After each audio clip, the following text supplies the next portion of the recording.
Welcome to Talk to Brazil with Tom Reaoch, the business connector to business in Brazil. Welcome to Talk to Brazil, the business connection, a podcast about business in Brazil and the world. I'm Tom Reaoch, an American living in Brazil for many years and known as the king of networking, connecting people and talking from my podcast studio in Campinas, São Paulo, Brazil. Today's guest is Anna Vianna, and she's joining us today from Rio de Janeiro, Brazil. Anna is a professional conference interpreter and translator, certified in remote simultaneous interpretation. Anna was a member of the American Chamber of Commerce, the AmCham Brazil, in the Rio de Janeiro branch, and I'm a member here in Campinas, and we both met on a recent virtual networking event with members of other regional branches.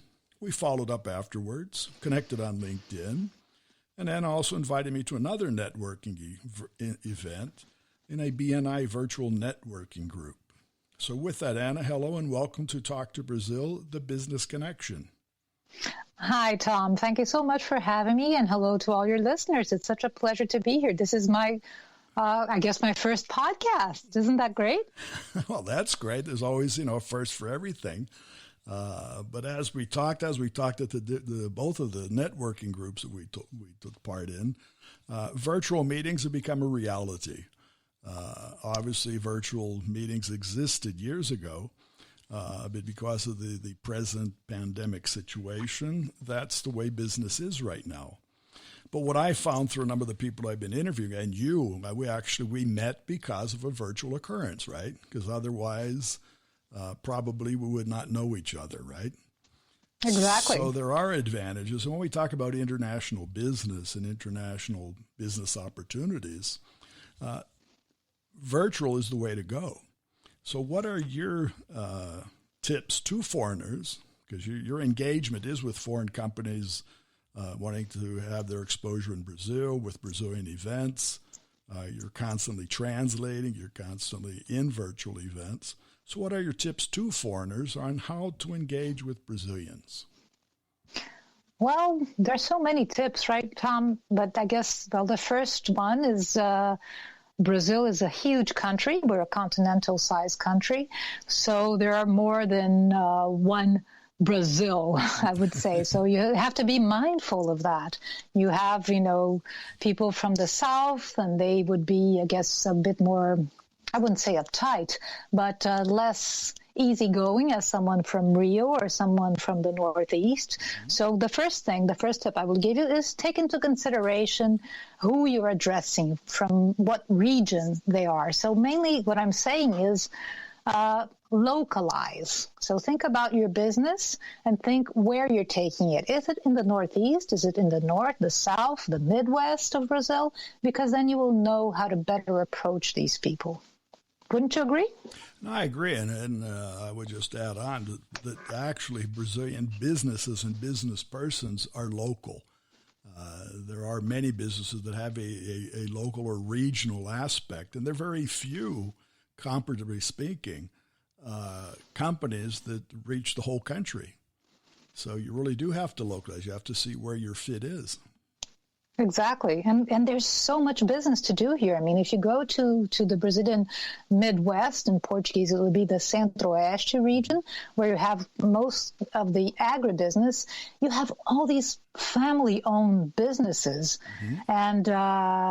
and they are really families. So you have to take that in consideration. But if you go to a meeting with a bank in São Paulo, then it's going to be a more professional and a bit more formal. So these are things that you should take into consideration. And of course, as an interpreter, I also have to say, you should hire an interpreter to help you communicate, because certainly that helps the business. I mean, if you know who you're addressing, and if you're addressing that person in your native language, right, and the person is able to understand you in their native language, mm-hmm. that can be done through interpretation. So that also helps, of course. No, I agree with you, because I've, being an American here and taking part in any different number of business events, and it is important what you just said, because even translating it, just not taking the word and literally translating it into the equivalent in Portuguese or vice versa. It's just like you said, if you as a translator don't have the feeling, the regional feeling, or what you just said about the family feeling, it's more difficult even for you to translate. Exactly. Because you have to adapt not only the words, you have to adapt the way that you're going to translate that. And since it is simultaneous, your head is going both ways very quickly. Exactly, and I mean, and of course, we as interpreters, we always study beforehand whatever material is sent to us by the client, be the client a foreigner or a Brazilian, depending on which way we're going. But so we study this material beforehand, so we get a feel of who these people are. You know, if you're working with a big, let's say, a power company, and they are based in São Paulo, you know what kind of language you can or cannot use. Right. But if you have a meeting, as I gave you an example, with someone from the Midwest, and let's say it's agribusiness, they have cattle or something, you sort of also know they are a bit more, I wouldn't say rougher, but anyways, they're simpler people. They have a lot of money, great business for you guys, for all Americans, but they are a little bit more, you know, easygoing. Right. So you have to really adapt how you talk to them. And of course, the interpreter will help you do that. But, you know, beforehand, when you start your business, before you even think about hiring an interpreter, you'll know what kind of email you have to send different people and different businesses from different regions of Brazil. I don't want to say it's easier, but or call it even easier, but you do a lot of remote and virtual interpretation right now, and you've done that before. What's the difference of interpreting in an event where you are a participant, you see people, to doing it virtually? How do you adjust to that? Is it better or worse? Oh, there are so many. Well, it's of course like everything in life. There are pros and cons and everything. When you're in an on-site event where you actually see the people there, you sometimes have a better interaction. You have a better feel for your public, for instance. You know who's there. You know, if all the people there are in suit and ties and, the way they walk, the way they talk, the way they, say hi to each other, you sort of know who your public is. And, of course, you have to adapt your interpretation to that public. But in a virtual world, you normally don't see your public. You see your speaker, but you don't see your public. But you know who they are. I mean, if you're working for a pharmaceutical company, you know that the people listening to you will probably be physicians. So you know how to address. You'll have a better language, maybe a more formal way of speaking, and you can, of course, get all your terms right. So, you get a better feel when you're an on-site event. But the advantages of being, of course, working from home now, I have a home studio where I interpret, for everyone around the world. Of course, the advantage is that I can work in my pajamas if I want to, and I don't have to wake up super early to go to the event and be afraid of, getting cut in traffic or something. But the great disadvantage is that you do not have your colleagues sitting next to you. As interpreters, we always work, or in almost pairs. Always work in pairs, right? Right. So we hand over the microphone every 20, 30 minutes, depending on how long the event is. But with remote simultaneous interpretation, you don't have your colleagues sitting next to you. So the handover is sometimes a bit more difficult because, if you're in the booth, you just, nudge the guy and say, hey, it's your turn. And they will pick up the microphone and go. So here what we do, we work a lot with WhatsApp. You say, that's 1 minute to handover. You send them a message and then you say, go, and they will turn on their microphone and you will turn off yours. And that will be for certain platforms. There are other platforms that are more professional where you have a true countdown and it's better. But still, the fact of not being inside the booth with your colleague is, I guess, the worst part of remote interpretation. Well, I've seen that because I've been part of two things I wanted to mention when you talk about the on-site. One of the things that I had seen and heard being present in many of these types of presentations, expositions, what have you, seminars, the on-site booth normally that was put together for the translators not necessarily was the best.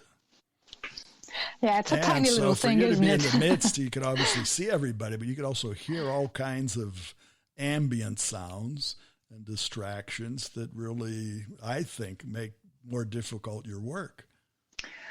Well, actually, Tom, I'm going to tell you it's much worse in the remote world because at least when we're in the booth on site, it's normally a soundproof booth, so you're protected enough. It's super hot and super tiny, which of course is terrible for the COVID situation. Right. But it's, a small little space, but you can see people, and you normally have a sound technician sitting right next to you. So if you have any issues with your microphone, with your equipment, or let's say with the speaker's equipment, you can always have someone you can, count on to help you. As for the remote simultaneous interpretation, the other day I was doing a job for one of the UN agencies. It was UNESCO, and we had speakers from all over Africa. And some of them this was about culture, museums, and archives, and things like that. And there were really these older people who didn't know how to use technology that well. Right. And if they were on an on-site event, someone would help guide them, right. Take them to the stage, help them use their microphone correctly. But these people were in their living rooms right. with, dogs barking, kids running around. And that is horrible for the interpreter. That really is the worst part for an interpreter is when you have lots of microphones open at the same time and people are like saying, hey, could you bring me a coffee? And you're in the middle of your interpretation and right. that comes into your sound and you're completely lost. So that's the worst part about remote simultaneous interpretation. And this is something I always try to really highlight and strengthen and let my clients know, please use professional equipment. Use a headset and a microphone. Try to be in a silent environment. And remember to turn off your microphone whenever you're not speaking. Those are great tips. But I agree with you. Not everybody follows any of them. And even the webinars, where we met in the AmCham networking event, which had different groups together from all over Brazil, and we were part of that. It was very clear, and we were part of that. That's actually what we chatted about afterwards. Exactly. Was the difference in level of the persons taking part, and sometimes difficult to understand what a person was saying because of what you just mentioned. They were talking in their living room with no acoustical treatment or not an appropriate mic, not even a good microphone, just talking in their computer. Exactly, talking to their computer. That's the worst. No, it is the worst, but people don't realize that because, so we had that. We were talking at one point. There were, I think, if I remember, about 16 different people in a group. Then all of a sudden, it actually becomes tiring, and I really felt for the person who was trying to coordinate our group because of that. Because since again you are at a distance, even though it was a video conference type thing, to administer that at a distance is just for the person who coordinates difficult. So I can imagine how it is for you to interpret that. Exactly. Because you Sometimes have to listen what to happens, both sides and you have to talk both ways, right? And then you have someone, who's not actually the speaker saying something, let's say to his husband or to her husband or son or something, say, oh no, close the door please, or bring me water or something. And that's completely out of context, and then you lose your train of thought. You don't know what you're saying anymore. It's horrible. It drives me absolutely crazy. It's like it's more tiring too, isn't it? It is. And that's something we've been talking about a lot in my profession, in our different associations, about pricing, because some clients are trying to bring down our prices because of our side. Oh, come on, you don't have to leave home. You can work in your pajamas. And I say, oh, no, it's just so much harder. And plus, the clients are saving money. I mean, they don't have to bring us to wherever. I travel a lot for my work. So I go to Buenos Aires. I go to Santiago. Right. I've traveled, and they don't have to pay my ticket, my hotel, my meals. So it's even cheaper for the client. So why would they have to bring my tariff down just because I work in my pajamas? Right. Well, they don't know how much your pajamas cost, but that's exactly. Well, you never know. I'm wearing a Dior. No, but I agree with you. Well, that seems to be the model for everything today. Everybody thinks that things should be less expensive. Renegotiations of all types of contracts seem to be the norm, just because people think that's the way it should be. But exactly. Actually, what I see, and I've said that it's more difficult. It's more tiring. It's more time consuming. really from even your part or anybody making a preparation for an event. Me as a speaker, to prepare to speak to a group virtually is different than doing that in real time. It is like teaching. And I told my wife, I says, wow, this is tiring. You know, when you're up on a stage and talking to 300, 400 people, it's one thing. Obviously, that's energy. But in trying to adjust to the virtual situation, it seems to be more tiring. Exactly. And sometimes it's, sometimes I've done a couple of speeches online since the beginning of the pandemic, and sometimes you don't have the pictures, you don't see the little thumbnails of your audience, and you're talking to a little dot on your mic on your computer. You're talking to your camera as if you were addressing an audience with 300 people, and it's horrible because you have to pretend it's like you're an actor or something. You have to pretend you're actually seeing people there. It's so funny, but we're adapting. We're very adaptable. We're no spring chickens, you and I. So I guess we're adapting very well, I should say. No, we are. But again, the feedback from seeing, that's important. For me as a speaker and for you as a person translating, the visual contact is important. Because you need to read the audience for both sides. Yeah. So exactly. If I'm making a speech or preparing a presentation, you have to read the audience. You have to see if they're awake, if they're looking, if they're, and the same for you. You get a feeling if they're understanding really what's being said. Because I've been in situations, you can see people nodding and everything. You've probably been in that situation, even though you translated exactly what was being said. What was being said may not be understood. Exactly, and then they blame it on the interpreter. No, I've seen that, even in any of the languages. You're right. Wow. So. Yes. And they don't know.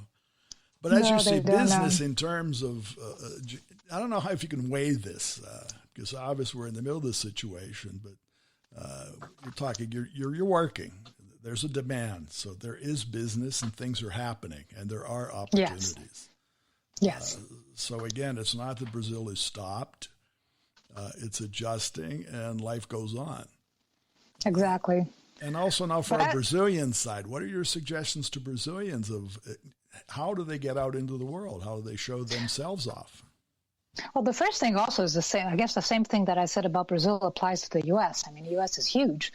And if you're talking to someone... the world right now. You mentioned Africa, yes, the world, the UN. yes. It's the whole world. Yes, it's the whole world. But, you have to always, of course, adapt to who you're addressing, who your public is. Mm-hmm. And that's, I guess, that applies to anything. Mm-hmm. But and in terms of reaching people, how you actually reach these people, well, Brazilians are very special, and they are sort of loved, I guess, all over the world, wouldn't you say? I'd like our listeners to judge that. I'd have to say yes. Okay. All right? So, when people talk about Brazil, if let's say you're a foreigner, you're French or you're Italian or Chinese or whatever, and they say, oh, so I am this business person from Brazil, and they say, oh, Brazil, it's soccer, it's carnival. So there's always something people imagine about Brazil, and it's normally positive. I don't know how it's going now because our image is a bit scratched, but still, it's normally a positive thing. So use that as your foundation.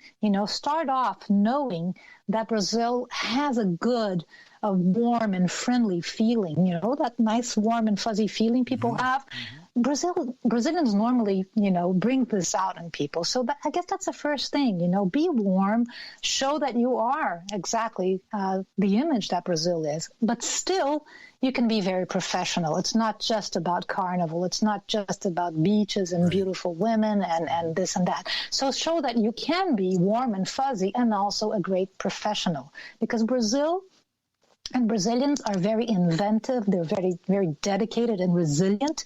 So that's certainly a plus, especially in the business world, I would say, being resilient and having endurance and being creative, knowing how to overcome every sort of obstacles.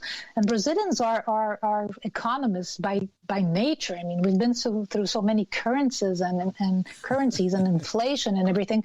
We know how to do our math. That's we true. do. That's true. And so that's that's such a good foundation. Don't start with what they call the vira-lata syndrome, that Right. syndrome that you think that you're the worst, that you're the underdog. Don't do that. We have so many good things going for us. So, be self-assured that you are good, that you are friendly, and that you're good at what you do. Don't go there as the underdog. Well, you mentioned a couple of things that are important. Well, a lot of everything's important, but just putting things in context. You come from a city that's probably the most known city in the world, which is Rio de Janeiro. So once you say Brazil, people who, if they've been there or not, that's what they mention, just like you said, because it's been out there for so long. The other side is the part that's unknown. You mentioned our farmer friends in the Central West. And Brazil has some of the highest productivity rates in agriculture in the whole world. It's a benchmark.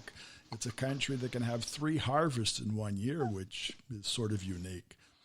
So it's that side of saying in a good manner really what we can do and what Brazilians are able of doing in what they do. You have to learn how to sell that. Because one thing says, it's a manufacturer of soybeans. But another thing is to say that it's the highest productivity of soybeans in the world. That's exactly what I meant. I mean, cattle. Brazilians sometimes there's more cattle too, than there are people in Brazil. So there's a number of things. Yeah. So there's a number of things that are positive. Yes, we have so much going for us, and sometimes I'm under the impression that people just feel, I'm from Brazil, so I'm just that, and they forget about how good we are. Oh, and how big, which you mentioned. This last week, I interviewed a couple of Brazilian women who had gone out into the world to study. One went to Poland, the other went to Hungary. And one of the points that she brought to it, I said, "So when you were in Hungary, what was the feeling of Hungarians?" And she was that, obviously Hungarians, all due respect, it's a big country. But she mentioned that this woman's from Santa Catarina, and she says, well, Santa Catarina is the size of Hungary. Yeah. And again, that's what you said. The people don't realize how big the country is and how expansive. But one of the things that drove her in the interview with her is that when she came back, she wanted to see more of Brazil. Well, we don't know half of, well, at least I don't. Speaking for myself here, I've been, to the Amazon a couple of times, and there's so many places I wish I've gone. I haven't been to the how do you call it? Pantanal. Where you have the Pantanal. I haven't been to the Pantanal, for instance. And so there are so many places you can. Lençóis Maranhenses, that's what I was trying to remember. This is more a tourist kind of place, but there's so many, and there's so many good hotels and things to do. And we're such good business people. Right. We are. Right. And there again, I'm going to try to sell my trade a little bit here. We do have some difficulty in admitting that we do not speak English or good English, business English. Right. So why not use the advantage of speaking your native tongue? Because the international language in conferences is broken English. Mm-hmm. And that's not good, especially now with RSI. I mean, you can bring the greatest specialist in cattle from, in the middle of nowhere in Brazil, and he barely speaks good Portuguese. He can address an audience of foreigners in his own native tongue, using an interpreter to do that for him. So why not use that advantage, of speaking your native tongue? That's something I've been highlighting so much, and especially now with RSI. I mean, you don't have to have... That's true. With an international conference, you normally have that roster of international speakers who are able to speak in English. Mm-hmm. Now you can have anyone. You can bring that specialist in glass from Hungary, and he can speak in Hungarian and address all his audience in Italian and Spanish and Portuguese, what have you. Whatever, that's true. Yeah. That's true. So that's certainly an advantage. Well, I agree with you. That's let's say the cultural adaptation to communication. Yes. And that's that crossover, which I'm certain you have, and translators that I know are capable of doing. And that's important. You have to say it as you feel it. And then let translators translate into the languages that it needs to be. Yes, translators are professionals in that. They will learn the lingo, they will they prepare their glossaries, and they will know, the specific terms of your trade. And then they will just convey it for you in a better way, make you sound more intelligent. But that's an important point you bring, because when I go, or when I used to go to Europe, or even in virtual conferences now, to go to Europe or even to the States, Africa, Asia, the use of translators was normal for what you just said, and it's professional, and people pay for that because they know they need it. Sometimes in Brazil, they think it's a favor. Exactly. They just call in, oh, you know what? My niece speaks English. She did 2 years of English class wherever, so she can do it for us. It's not. Yeah, and it's not a bico. It's not a bico, as they say in Portuguese. It is a profession. But that seems to be the way many things go. So exactly. You mentioned you're part of an association when we talked offline. How do you handle that amongst yourselves as an association? Well, we always try to strengthen, of course, the importance of being trained professionals. I am part of the International Association of Interpreters based in Geneva. It's called AIC, Association Internationale d'Interprètes de Conférences. And, of course, we're always trying to highlight the importance of having professional interpreters working in events. And all the UN interpreters, for instance, have to be AIC, and AIC negotiates the contracts for these major international companies or agencies, like the UN, the European Parliament and things like that. And of course, for freelance interpreters, we cannot impose that kind of thing. But we try to stress, and every time I talk to a client, I say, listen, if you hire me, even though my price is higher than the next guy, I can assure you that I will only bring into your event professional trained interpreters, people who will be prepared, who know how to do that, and people who've been doing it for some time. Even though, of course, we always give chance to newcomers and we help them out, and we are always, helping them become more professional, giving them more experience. But, you have to assure you have to sell yourself. So you have to make sure the client knows that. Selling yourself, you're right, because you're guaranteeing quality of what's being translated. Exactly. Because you have to guarantee that. Don't speak the other language, don't know that. They don't know how to even compare. They have no idea if you're being. They have no idea what's being said. You might say horrible things, and you get the physician to do what's wrong. My sales pitch this week, actually on BNI, you participated in this the meeting. So every member has a chance to do a 30-second sales pitch. My sales pitch this week is going to be exactly that. About training, for instance, an employee on how to fix a turbine. And I say, could you imagine if the guy understood it wrongly?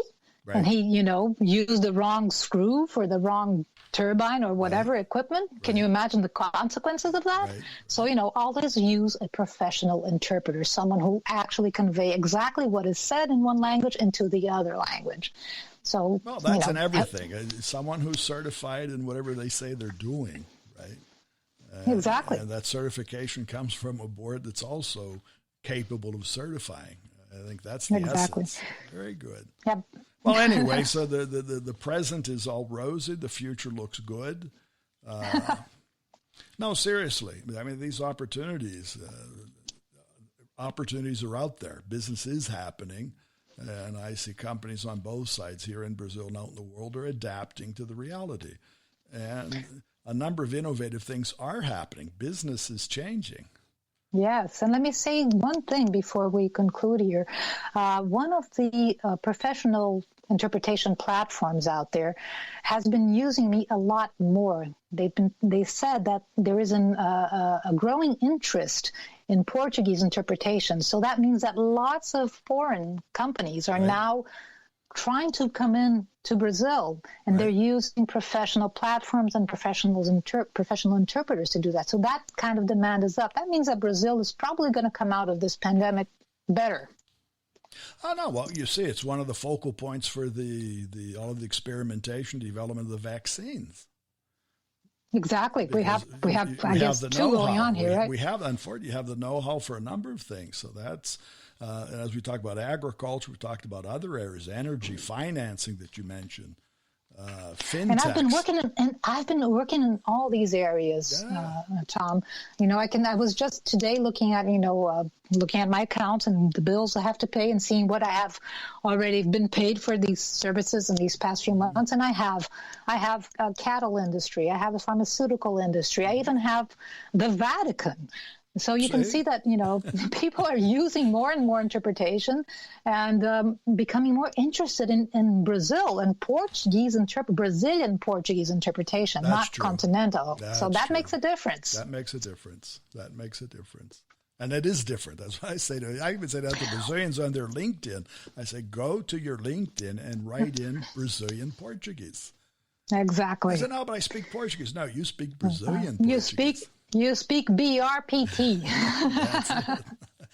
Very good. Well, Anne, I want to thank you. We're coming, unfortunately, to the end of our time, but happy again to be able to connect with you, hear some more of your story, and thank you again for sharing your time with our listeners, okay?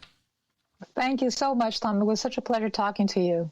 And it's ours. And for your sharing, and I also want our audience to know you can find more about Anna Vianna, and her name is Anna, A-N-N-A, and her last name is Vianna, V-I-A-N-N-A.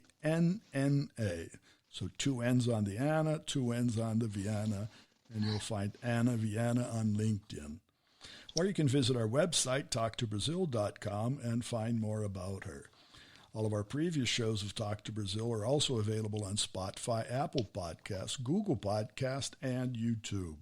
I'd like to thank you, our audience, and our sponsor, Focus MI Market Intelligence. Focus MI specializes in market research for the Brazilian agricultural market. And more about them on their site, which is focusmi.com, focusmi.com. So remember, when you talk to Tom, you talk to Brazil and the world. Goodbye, and thanks for listening. Thanks for listening to Tom Reaoch on Talk to Brazil, the business connector to Brazil.